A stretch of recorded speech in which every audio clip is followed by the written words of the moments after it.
Maybe it is just because of my looks. Is it? We always forward those to somebody else. Good. Not at this address. Oh! Can we get 2 or 3 minutes private to the other places? Right. Can we do it right now? All right. And for some of you people here probably, but you out of town, some of the things I've been, at any rate, something that you probably never heard about, and it came to mind because of some of the things I'd said recently. I encouraged people whenever they felt the need to do a certain thing. I called it at the time shutting down, just call it something. Times change, and now I would suggest you call it going into suspension. And it was, any time that you had the inclination, 24 hours seemed like a real nice period, is to go somewhere and by yourself and just close up. Don't listen to radio, television. And I used to encourage people not to read unless you can read something that really inspires you in a non-ordinary manner. It would be good to write some yourself if you're so inclined, or if you're a musician, to take your guitar with you. But the thing is you're almost creating a monastic atmosphere for 24 hours. Just you. That's all. Can we handle that?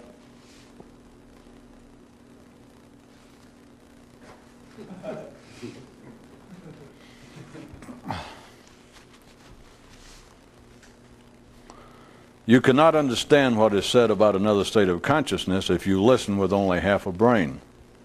If you listen with a whole brain, you begin to get it. And when you listen with a brain and a half, you're damn near home.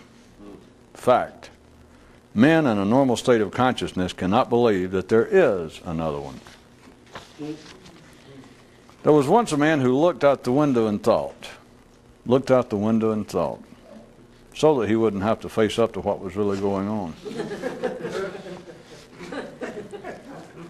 When you talk about anything in the normal way, you can only speak of it either favorably or unfavorably. Thus, concerning matters transcendental, it's understandable why so little can be noted. There is a land where it is always half day and half night. Many people say they want to live natural lives and be themselves. But drawing one's thoughts from the collective cache is no way to go about it. All of man's normal great achievements are accomplished in a fog, in a daze, in a mire. And yet accomplished they are. So just imagine what else might be possible. The myth revived. If King Arthur's court is consciousness and the knights thoughts, what was his real purpose in sending them off on their searches?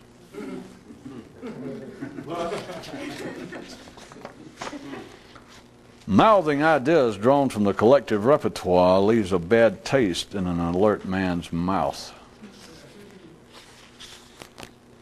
There is a land where it is always half day and half night, half left and half right, half noisy and half quiet, half blind and half sight. The land is human consciousness. For a sky to become enlightened, it must be free of clouds. Since men have learned to speak, they find it difficult to understand what life is saying. One man who wanted to live closer to nature and bring more of the outside inside began using his lawnmower to clean his carpet and his hedge clippers to trim his nose hairs. Lest you laugh too quickly at this, reflect on it, substituting man's religious scriptures for gardening tools. Knights who've never touched the Grail are wont to sing of its supernatural, otherworldly qualities, which is a product of their inexperience. Descriptions of the various mystical ways fill many volumes, yet their reality is confined in but several words. Those who claim that man is individually and willfully conscious present proof that they're not. Civility at the skeletal level. If you think about a man, only then can you personally hate him. This has additional applications. I simply use the area most spoken of. There was once a race of men who lived inside a jellyfish with innumerable tentacles and as large as existence itself. And satisfied they were, for the most part. Awakened consciousness sees little in light of right and wrong, true or false, good and bad, but rather perceives things as they are at that moment and their connection to everything else. To listen while thinking is to hear echoes, primarily of oneself. It's easiest to be mindlessly conscious when things are going well, and when they're not.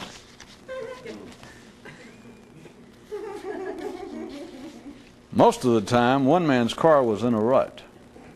Oh, the engine still ran and the tires still turned. He just didn't go anywhere.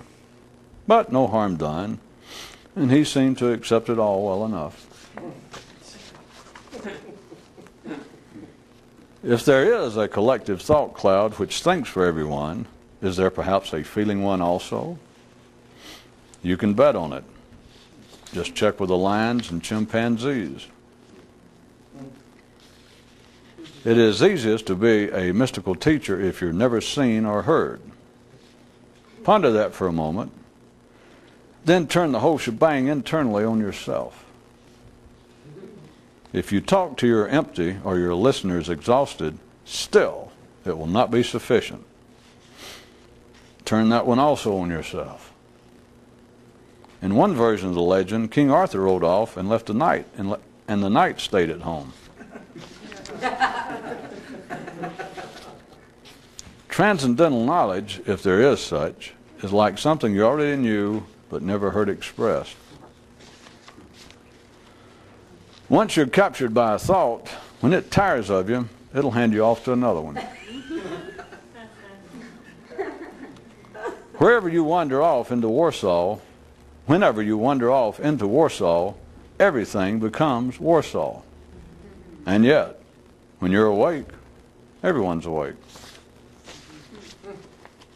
Although everyone is naturally conscious, only those who've worked for it truly are.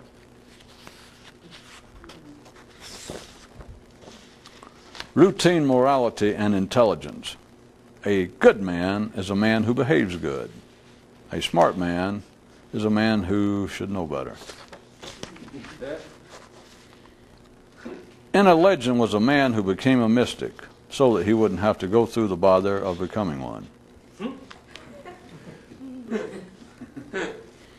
Uniforms without, uniforms within, only those who've got it can go naked. Being away from home won't break your heart. It's the knowing that you are that will. The danger of ordinary seriousness is that it comes from collective consciousness and is not individually understood by the serious E.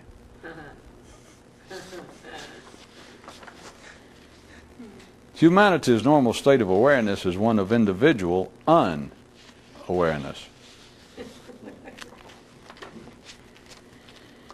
Another difference between a real mystic and the wannabe pretenders is that one of them will tell you where he learned what he knows.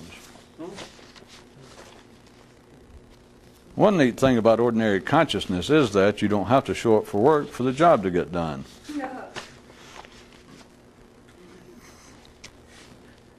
As he cranked up the lawnmower, he looked out at his yard and thought, "What I hate about living things is how they're always growing." Then patting his head said, "That's what I like about my mind."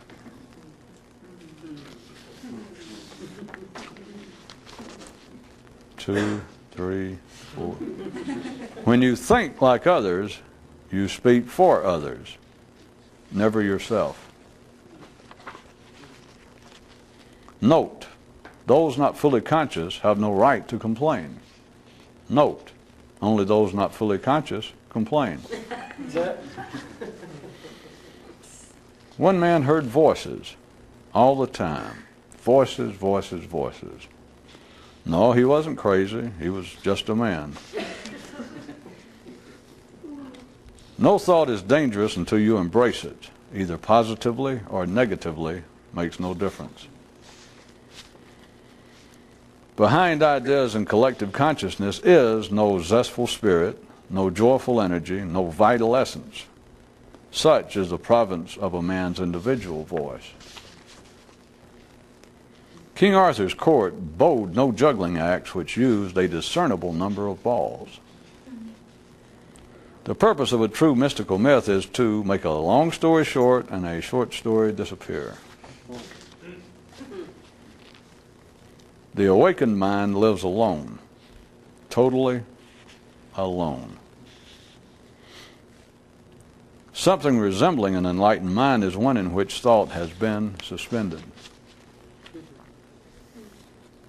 Those with no individual voice tend to speak the loudest. Don't you just love conditional words and terms like tend to, oft times, and maybe? Well, if you're ordinary, you do. At one point, mystics were known as dogmatists and know-it-alls until they learned to keep their mouths shut. When you are the you not based on thought, then you can see. When you are the you with no thought of you, only then are you truly you. Actually, when it comes to thought, the less said, the better. God, if only that'd work.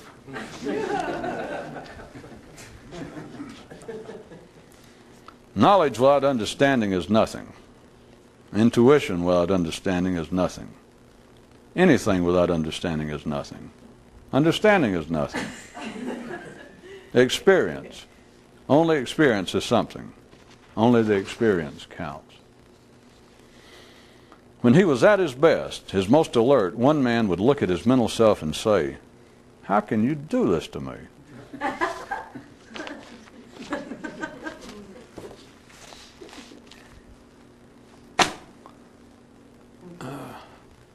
If there is no such thing as a describable mystical path or way or school or discipline, or at least if there is certainly no collective version of such, then why do they exist? Assuming they do, and we'll go ahead and assume they do. All right, they do. But why do they exist?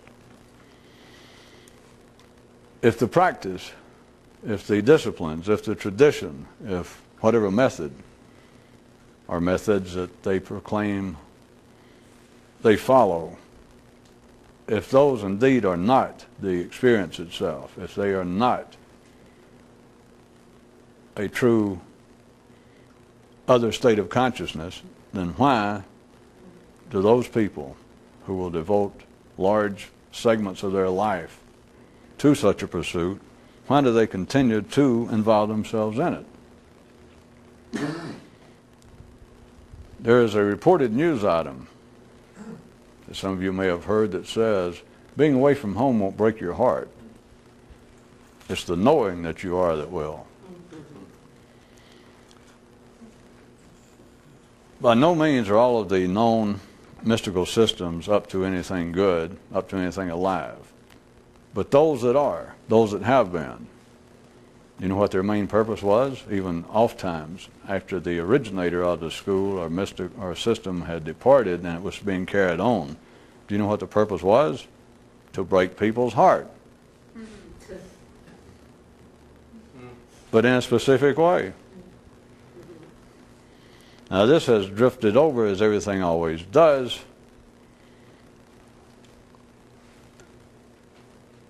into usually the the religious arena. And it has turned into non-personalized,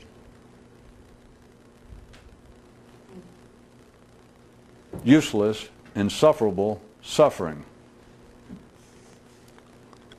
I was mentioning last time, when I gave you that little made-up, on-the-spot division of the kinds of people who are naturally wired up to be interested in such as this, and several of the kinds of paths that they end up wandering down, and one of them was, if you recall, people who feel, as everyone does just at some point, to some degree, that you feel a kind of weightiness, a kind of solemnity, a kind of harshness to human existence, oftentimes referred to as the weight of the world, the sorrows of the world. And many people end up there, and they stop whatever search, they stop whatever interest, or whatever interest they had become satiated at that point, or their energy runs out. But even beyond those specific groups that are still extant now, that I believe that they're involved oftentimes in charitable work, and if not that, it's just people who quietly bemoan being alive, and whenever they feel charitable, they bemoan the fact that other people are alive on their behalf.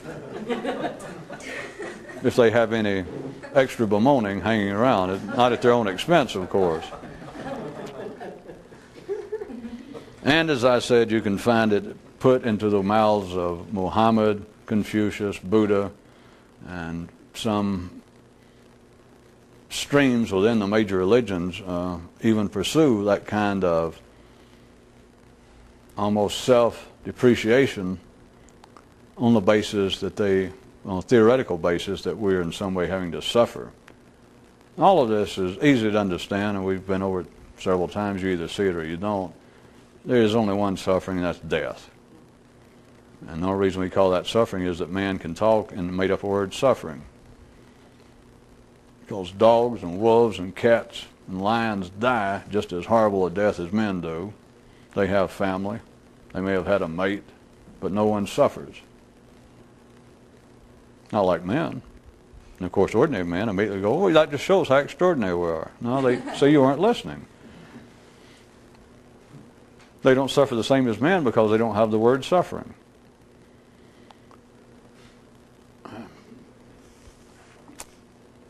All right, I'll press on. But there are, even, as I said, sects within the major religions devoted almost entirely to suffering.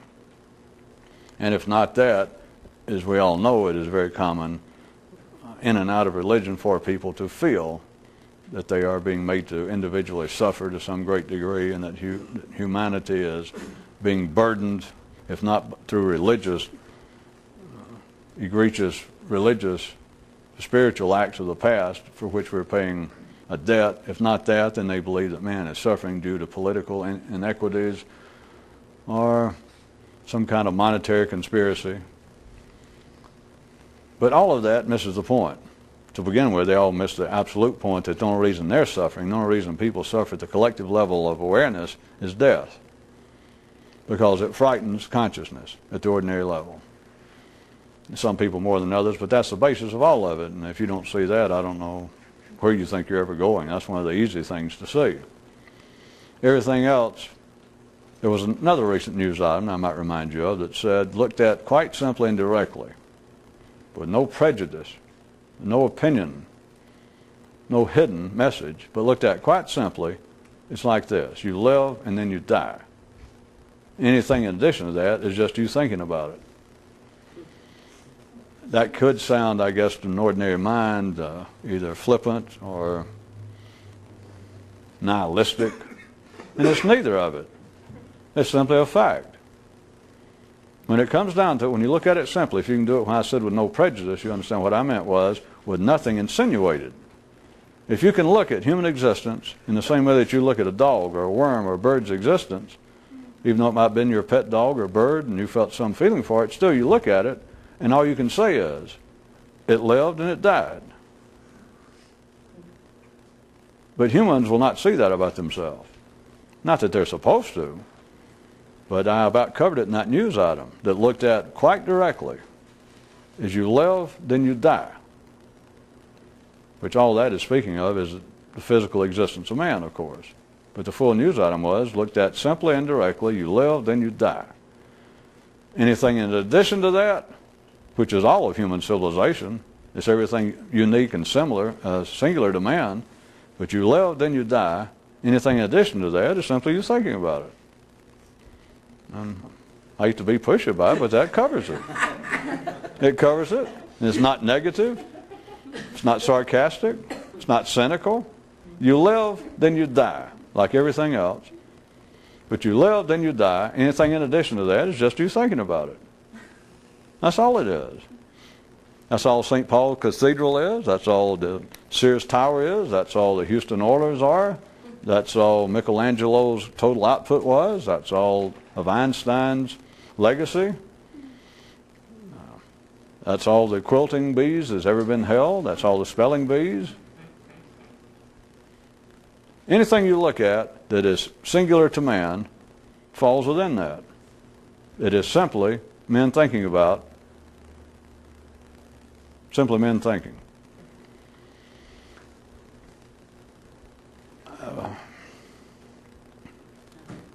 The suffering, back to that. That's what I was talking about, wasn't I? The kind of suffering that people go through under the guise of trying to improve themselves or believing that they're placating the gods or that they're building up some kind of mystical debt that will be owed to them that they can cash in on is an absolute waste of time. I mean, it should be quite obvious. If you feel any need for that, anytime it overcomes you, that you suddenly feel, well, the world is a terrible place and I don't know why I'm so selfish. And I point out, it could be the anchovies you ate on the pizza last night. Or it could be something horrible happened in your life. Somebody close to you died. And suddenly, just suddenly, I mean, it's coincidental as hell.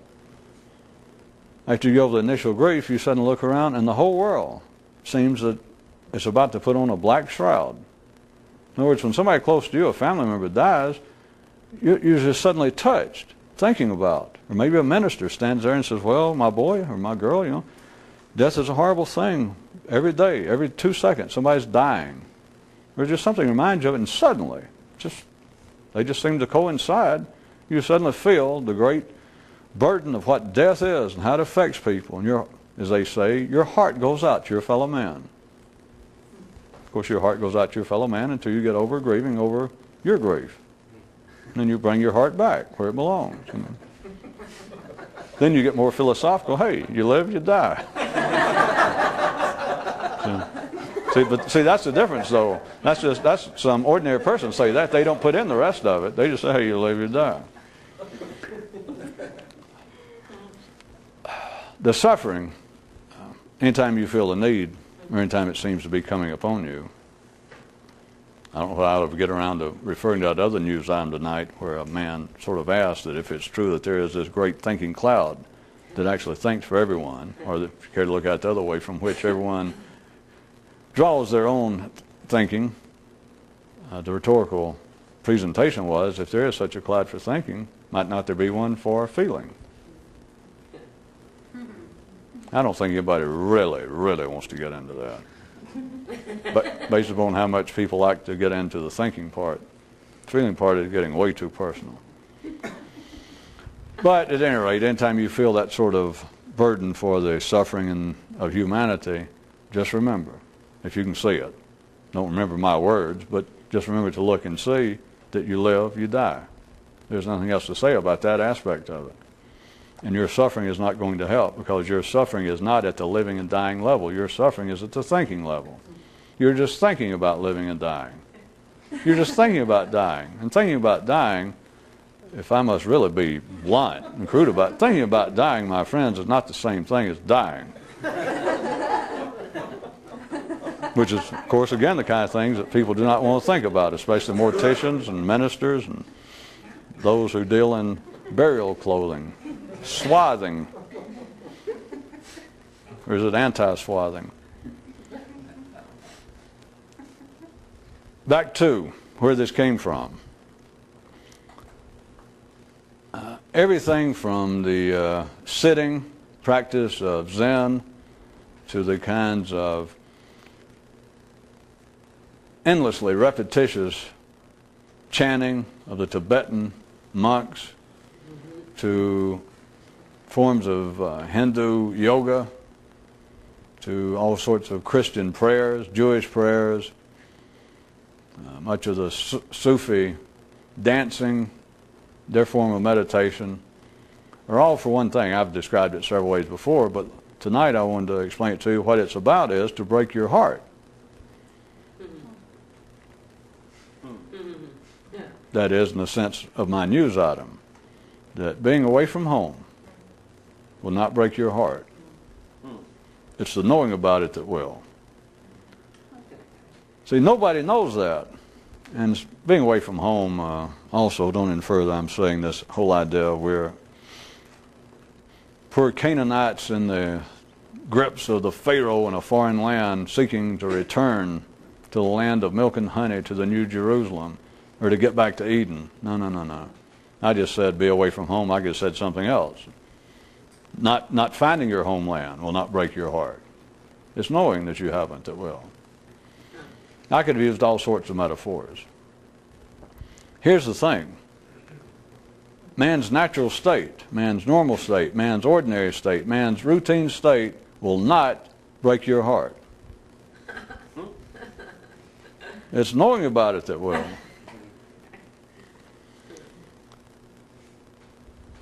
It takes someone truly wired up to do this to ever understand man's natural state and have their heart broken in a quite metaphorical sense. But their heart is not broken for anyone else. And it's got nothing to do with any aggression or hard-heartedness on your part.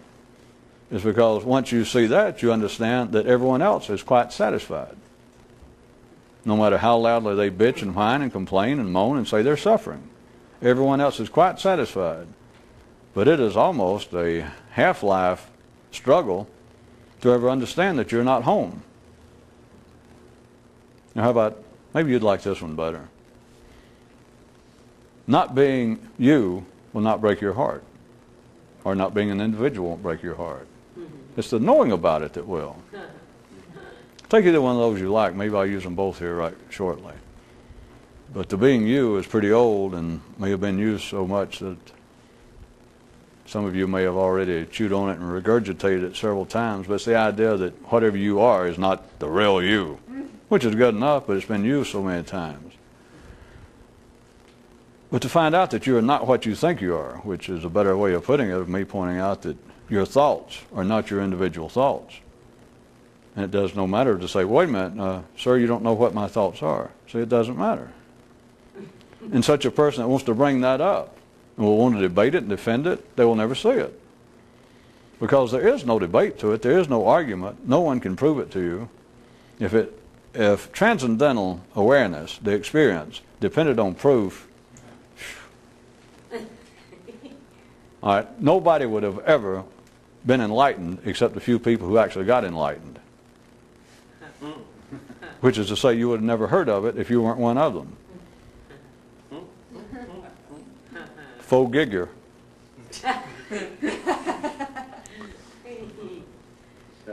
All of the disciplines, all of the methods are made to make a man aware of his condition, which, if you're the right person, will break your heart.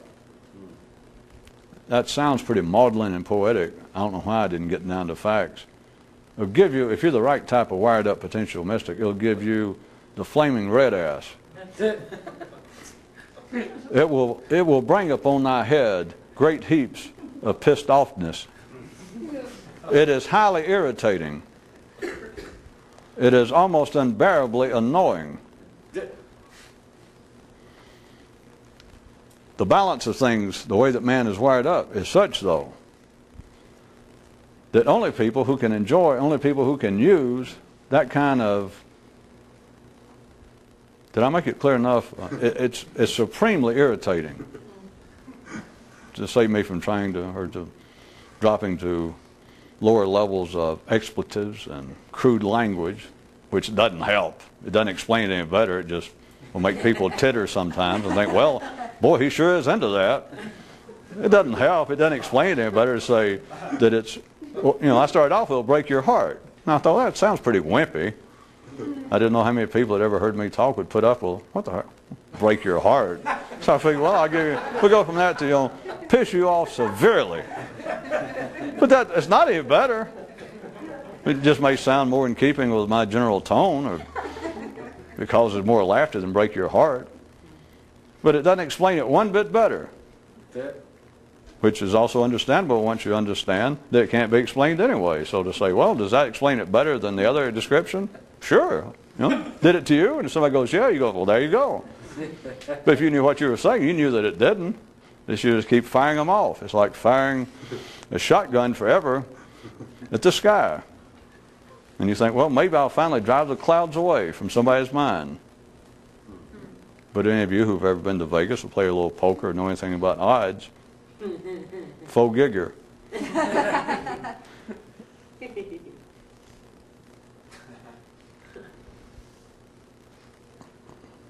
Probably 99% of the people, for those of you that like math, easily 99%, all right, 98%. Try to stay on the safe side of the people right now and throughout history engaged in what was promoted to be, what is assumed to be, what was assumed to be, what is now assumed to be, true mystical schools, mystical disciplines. At least 98% of them did not understand, and I'm talking about the people also running it. And we're talking about after a Buddha, after a Jesus, after an Abraham or Moses or Muhammad or Lao or Confucius or Zoroaster, after the guy who started it died. We're talking about after that. But even a generation later, as far as the people could tell at the time, that they're carrying on the tradition much like, at least the main practices, much like Zoroaster did himself or Buddha did himself. Because we saw the man, he would sit there with the people that knew him then, they would sit and they would meditate. They would go off in the woods and they would just sit down and not do anything. They wouldn't talk for long periods of time. And they would close their eyes and they did some kind of meditation, whatever it was. Or they would get up and they'd dance around until they would fall down. And their eyes roll in their head and they'd look like they would lay there meditating. Whatever it was, it appeared to be a truthful continuation of what was observed to have gone on with the founder. I don't mean to overdo the thing, as you know, about the founder, because Jesus and Buddha and all those people, they're just figments of after-the-fact imagination. They're just names people made up. But I'm having to use it to show you that the Buddha, or a Jesus, or Muhammad, whatever practice they came up with, and he told some people, he knew the purpose of it. And he knew how much to tell them, he knew how much not to tell them, or at least he knew in his dying day to tell them the truth, which he'd been telling them anyway, but he just tried to get as crude as possible right at the end. But what I'm saying is that at least one person, if a Moses was there leading some sort of meditation and he had X number of people for some years before he died, after he died and they continued as much as they could tell what was going on, it was not the same. And that's not all that strange, all that mystical, because the point is only he understood the full purpose of it. You have got to have tasted, you've got to touched and seen the Grail. You've actually got to have been to Istanbul to understand what it is. There'll be people all around can describe Istanbul. People describe, they guess long enough about what is the Holy Grail? What is the state of enlightenment? And you've got every possible description floating in this cloud. And somebody's going to describe to a Buddha. And somebody kept chasing Moses or Buddha and said, wait a minute, what is this state? What is this state? And he said, well, I can't tell you. It's indescribable. And they kept following around and said, well, is it like so-and-so? Is it like so-and-so? Some little kid or some person, they followed him long enough. They would finally, if they kept it up, they would finally come up with a description that Moses would have to stop and to himself think, well, goddamn, I should have thought that. That is first class. But he can't turn around and tell the person because he understands the person didn't know it. The person might as well be repeating, Mares eat oats and does eat oats, or things go better with Chryslers, or Pepsi Cola hits the spot or something. He knew that the person didn't understand it, but that didn't make any difference because he understands that there's no way I can tell anybody, but that's a great description the guy just got. The point is, when Moses was alive and he had these people doing it, we had one person who fully understood what the purpose was. Even if he tried to tell them very crudely, very plainly what the purpose was, they didn't understand it in the same way. It's just the way it is. Because if they did, they wouldn't be there for one thing. They would be Moses number 2 somewhere else. They would not be there. They would not be there seeking direction. So even if he tried to tell them, it is not a true conveyance of what the purpose is. But there you have a Zoroaster and X number of people trying to do this, then he dies, and they carry it on. It is literally, not mystically, not some weirdo way, it is not the same, because now the people do not know. That first generation, they tried to keep the car in the road. But after they die, no one understands it. And that's how these methods being used to try and break a man's heart turned into all forms of hand-wringing, self-denial, self-flagellation, putting a holy patina to suffering. I'm talking about mental suffering now, the thinking about suffering. And it is all now completely, what's greater than completely? Doubly completely. So a little grammatical humor. All right, totally, completely removed from what the original purpose was. Because now people experience suffering, they elaborate on it, they encourage it in themselves, they encourage it in others, and they believe for a specific purpose, to take religion for a extraordinary purpose, for a non-mundane purpose, when if they truly had such an individual desire, they could not, if they tried, go in a worse direction. The purpose of it, that is to break a man's heart, is to wake a man, is to at least peel away some of the illusion from a man's eyes. Not necessarily to wake him up at the moment, but to at least see that everything you're doing now up here, which is the only place we're talking about, that everything that's going on now has no relationship. I tell you what, it has totally, completely none. Relationship to being more conscious. It is the experience.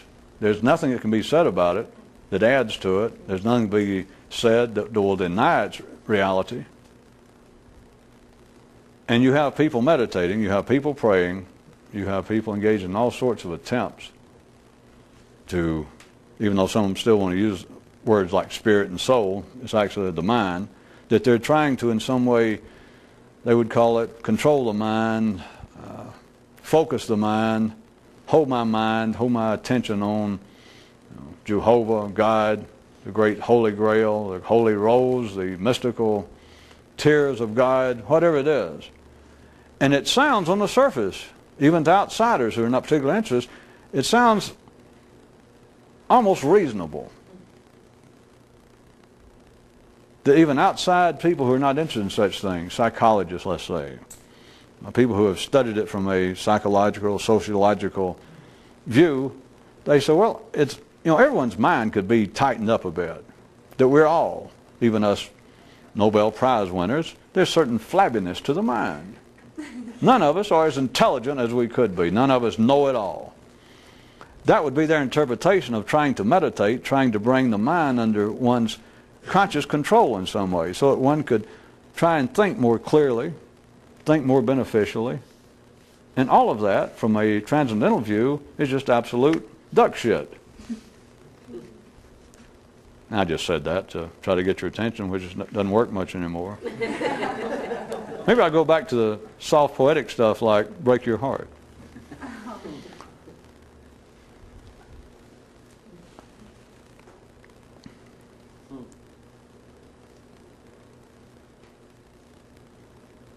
How are you going, to what avail are you going to focus something that is, by its very definition, out of focus? Or to use another version of that the whole point of living, especially a serious life led, is to know oneself. How are you going to know something that's not you? To what avail? That is at the heart, I brought it up several times, the old idea of know thyself, which you can take, in a sense, all of the mystical disciplines that are known and strip them somewhat of their mystical trappings, and it can be seen as an attempt to know thyself. Some of them even use that kind of language, that the whole point of meditation is to learn what is going on in one, to discover one's true nature, etc., but to know oneself. no one except the very few ever go far enough to understand. They even know it's impossible to know thyself, no way they're saying it, because the mind knowing itself is like a hand trying to grip itself, and other such descriptions. It's a futile battle. But here is the double beauty, futility of it. I'm going to use a good gesture too. Maybe this will help. If you could do it, if you could know thyself, you would have wasted your time. Now remember, you can't do it, but if you could do it. See, here's what it is, because the self you're trying to know is not you anyway. So even if you could know it, and you went, well, now, again, I got to repeat, you can't do this. But if you could do it, and people still insist you can do it, that they're this close. They're always getting closer and closer and closer. But if you could know yourself, remember one more time, you can't. So you got to remember that when I give the punchline. You can't. But if you could know yourself, you'd have wasted your time, because it's not you. It'd be like, I'm going to work to discover the real me, because I know that this is not me. All the bad habits and all the things I disapprove of, this is not the real me, and I can find it in all sorts of religious and mystical scripture that the you that you start with is not the real you. What if you discover the real you? Here's what it'd be like, which you can't, but if you discover the real you, after 40 or 50 years of real work, and you thought, I've got it, and you could just feel it, you just knew it, and you turned to somebody, your mystical teacher, somebody, and you went, I did it. You told me 40 years ago that was the whole purpose. Look, I did it. And he looked at you and went, that's not you. You discovered the wrong person. Think about that. That was the point. But you got to remember, you can't do it, and people believe you can. Psychology believes you can. Psychiatry believes you can. Ordinary people believe they can. They believe that the you that they take to be them, they think, well, that's me. And so if it is them, then to say, well, it would be a great benefit if you knew you better. And they don't have to be real philosophical or psychologically trained. At first they might go, well, I know me. And you go, come on, nobody knows themselves completely. And any sane person will go, well, you're right. Because all you got to do is point out, well, look at the things you do in life that you wish you hadn't done, after you've done them. And I go, well, that's true. Yes, they're just things, which was the beauty of man coming up with the subconscious, since the Satan and evil spirits seem to be losing some of its popularity. And so now we came up with the subconscious, which is always the trap door of why you can't know yourself. Why this is not working. Well, hey, the subconscious is a big thing. I mean, I'm trying to plumb its depths, but who knows its depths? I do. Oh, that's right. They didn't ask me. I'm sorry. Smart ass. But notice the whole idea of the subconscious is that it cannot be mapped. Oh, sure, they'll say nowadays, yes, we have a pretty good handle on what's taking place at man's conscious level. But anyway, but notice, here's the way it goes. But here's the way it goes. We've got a pretty good idea. We could, through neurology, through all the breakthroughs of technology now, we've got a good idea. We know about memory. We know what parts of the brain where you have sight, where sound, all that sounds great. Because then they equate that with consciousness, ordinary consciousness. So it's a beautiful setup that life has done to them and everyone who listens. But then it says, yeah, and somebody said, well, that's great. I didn't know we'd made that much progress. Oh, yeah, the operations of the human brain, at the conscious level, they say. We have that down, there's certain few little areas, but we have that down pretty good. We can explain everything almost now from, at least physically, as far as the brain. So Parkinson's disease, Alzheimer's, and muscular dystrophy,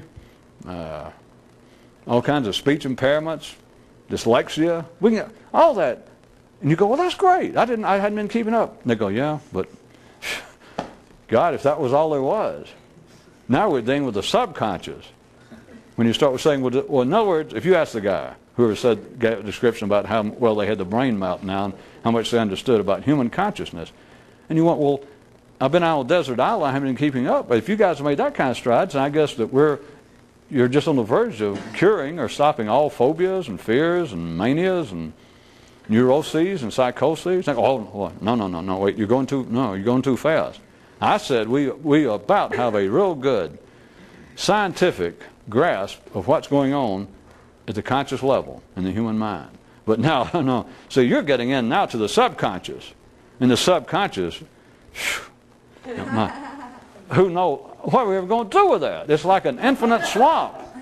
We don't know where it came from. We don't know where it leads. And it sounds beautiful. It sounds as though that we have a real intellectual person, because he's got several degrees, but it sounds like an intellectual explanation, which is all they're saying is, hey, listen, we can explain what we can explain, but what we can't explain, we can't explain. But we got a name for it. And you think, well, my God, that was a close call. They go, it's the subconscious. You go, are you making any progress? And the psychiatrist and neurologist says, well, I'm going to have to level with you. You seem like an intelligent person. It's taken modern Western science, neurology and biology and psychology, 99% of what we know now about human consciousness we have learned in the last 2 decades. So, I mean, that's how late coming that is. But to tell you the truth, you're asking about the subconscious. Everyone I speak to, and based on my experience and everything all the statistics show and the history of it shows, we're certainly not speaking about 2 decades or a lifetime or several generations. When you look at how humans operate, how they operate so irrationally, the kinds of things they will do outside a predictable, understandable level, I fear to think whether we'll ever have any understanding of man's subconscious. And for some strange reason, everyone involved seems to feel somewhat better and relieved, because at least someone with a voice of authority has said, all right, we know this much. That is, we understand what we understand. But now this stuff we don't understand. We don't understand that. But we have a name. But we have a name for it. And people feel greatly relieved. And for them to even say, we don't understand it, but we have a name for it.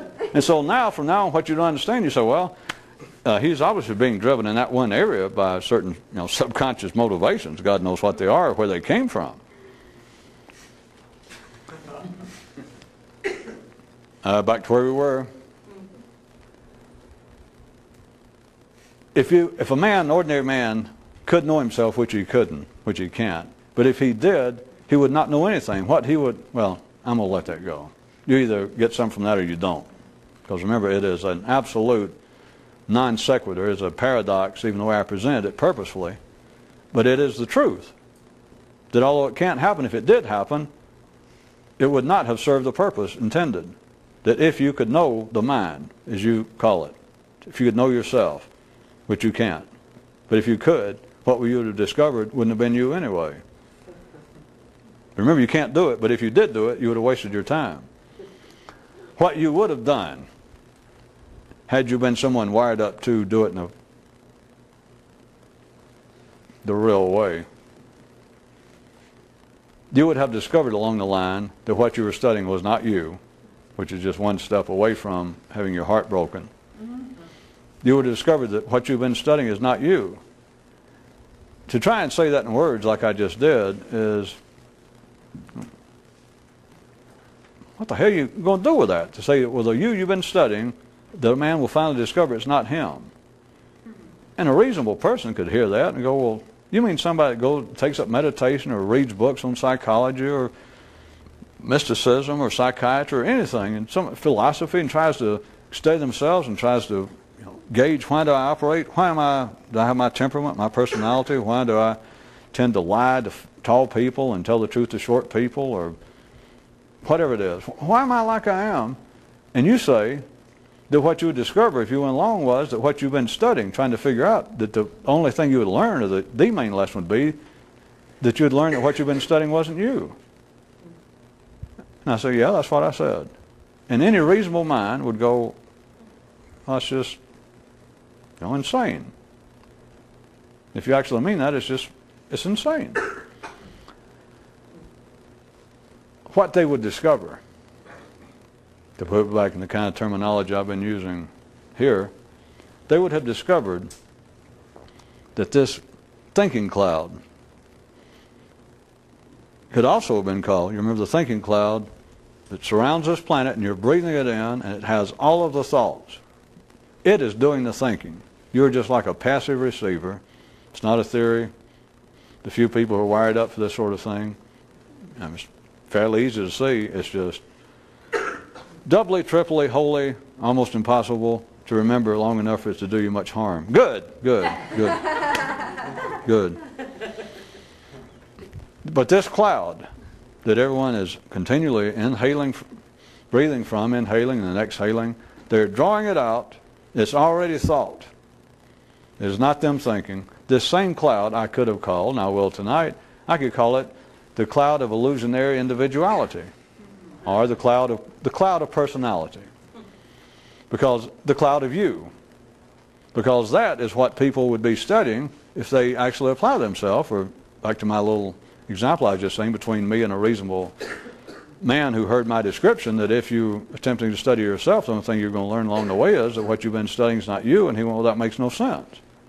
That if you're going to say that a sane, serious person, an erudite, educated, insightful, alert man, really takes a study of himself and reads philosophy and undergoes analysis or takes all kinds of training and meditation, and you're saying that this thing he's trying to come to grips with himself, now, to know himself so he can make proper changes, or at least have some experience of knowing himself, that we all know we don't know everything about ourselves. And you're saying that along the way, that what you're going to discover is what you've been studying, what you've been applying yourself to. This thing you were studying is not even you anyway. Yeah, that's what I said. And then the reaction is, well, you're insane. But look at it this way. If you can follow the picture, which I encourage you not to necessarily take metaphorically, of this cloud of thinking, look at it as also the cloud of personality. You are inhaling what seems to be you continually, but it comes from this collective cache. It comes from this bank wherein Fred and Mary and Bill and Joe and Susan, you are in that. Which can sound mythical or metaphorical as hell, but it's not. Why is it that people cannot live in isolation? You can stand it physically. Find people who've been placed in solitary confinement for punishment, or people who's been held somewhere and they're locked up in a coffin or put in some shack out in the woods by some rebel group, and they will one and all say that, well, the physical isolation I could stand. I got used to that. I didn't have much room, but I just paced back and forth. I'd stay on my head, and I kept in as good a shape as you could in that small confinement. And physically, I survived it. But you know what almost drove me crazy? Was the mental isolation. No one to talk to. You could go on with that psychologist I know how, and somebody's written papers and books on that. But I'm going to tell you what it is. They began, and they'll say they're almost going crazy. What they were beginning to do was lose their sense of individuality. They began to lose their sense of them being Major Bill R. Jones. For one reason, because it was harder for them to feel the participation of them inhaling from the collective cloud of personalities. Cut through some of the poetic stuff. It takes other people at the ordinary level to help prop up the illusion that you're you. It just does. It's not one of those, I would suggest, sort of interesting things that once you see it on your own, you realize that humanity, right up until today, has teetered this close to seeing that. Psychology, sociology, they do everything. It's like they're trying to do some kind of dance around hot coals and, like, you know, almost stick their toe into the absolute truth of it. They try to speak about the behavior of crowds, the psychological reinforcement of sociological environs. And they get right to the edge. Of course, life's not going to let ordinary people see that. And people know that they can't live alone. People say, I get off by myself, I almost go crazy. If nothing else, people, when they're sitting around the house, turn on the radio, but they actually need people. And I'll bluntly, I was going to cut through some of it, is at the ordinary level, sane, ordinary people. Now, it's not the physical level. It's not the pack herd instinct, because that's still there. It's at this level to have the feeling that there is this you. You have got to have the support. You have got to have, like, the outline, like you're a piece of a jigsaw puzzle. But the piece means nothing unless it fits into something else. There has to be an environment. It has to be the sensation of you in juxtaposition to other people, literally. It's one reason certain people, it's pretty common also, I point out to you, and it didn't seem like anybody ever took much notice of certain people at certain times and etc. continue to use other people's names. In fact, it's taught amongst some people that it's a good sales device that wins people over. They tell politicians or salesmen, be sure and learn the person's name as so you sit down and use it throughout the conversation after you meet them. Well, Bill, Mr. Bill Jones, may I call you Bill? Well, Bill, how old are you? Bill, do you have any children? Because this insurance policy, well, Bill, oh, what's your wife's name, Bill? And what's your children's name, Bill? And it's known, it's just accepted this is a wonderful, it's an almost bare minimal sales tool. Politicians, they have got somebody, the good ones behind them to remind them of people's names, write it down and say, that guy you just met's name was Dr. So-and-so. It's to say other people's names. And then many people like to say their own name. They like to refer to themselves in the third person. But at any rate, it is like a jigsaw puzzle, and that you're a piece, and I say the sense of, I could say the illusion. You people are getting big enough to figure out your own illusion with no pejorative connotation to it. But it is that you've got to have other people there that's not you, that have some reference to you, that have some relationship to you, for you to keep up the sensation. But what you find out you've been studying is only the you that you have like checked out from a costume company. It's from this cloud. You had no part in it. It was tied, your temperament was tied up with your genetic wiring anyway, but it's of no consequence. You were like handed this general costume, this general mask and costume, the way you were made up, and you continue to breathe it. You continue to inhale it, and it is tied directly to the thinking.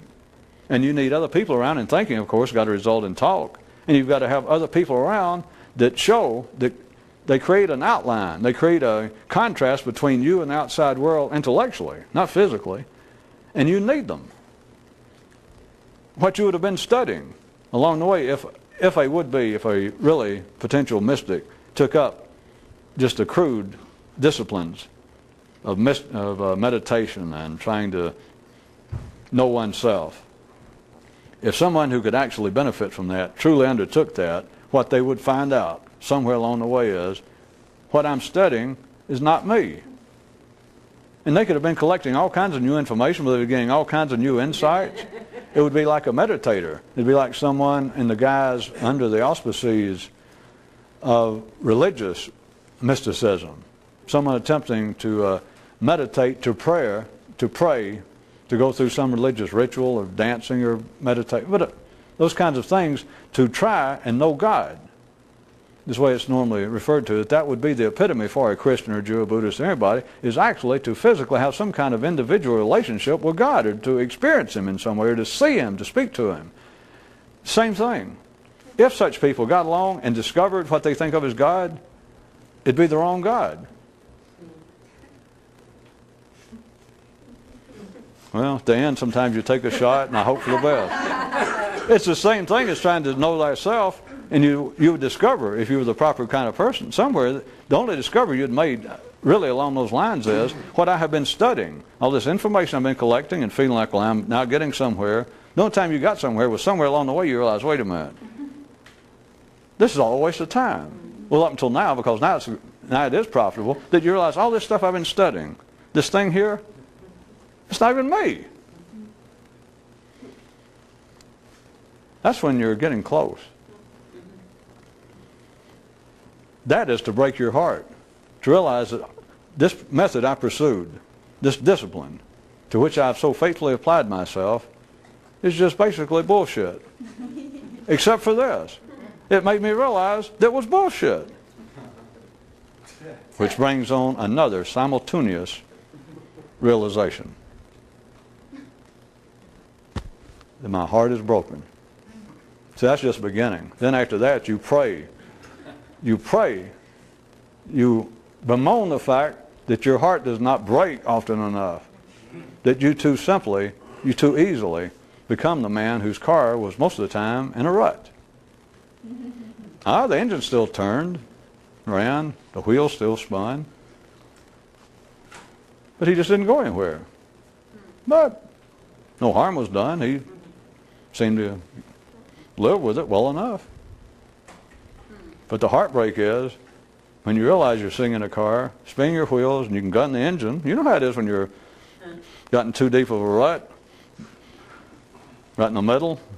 The rear end's jacked up, and the wheels are not even really touching anything. You can sit there as long as the gas, read your life energy. You can go, and you can turn the wheel, the engine still runs, you play the radio, you just look out and you're not going anywhere. But other than that, you can turn on the lights, the windshield wipers, you can step on the brakes, and the wheels quit turning. I mean, it's almost everything. It's almost, you got a car, it's paid for, it's yours, you got the doors locked, nobody can get you out. You're in there. I mean, you're a man with a car. There's only just one little minor thing. It just won't go anywhere. That's the heartbreak. But if you don't know that, it's not the heartbreak. If you, of course, you don't ever know that, you can't ever get anywhere.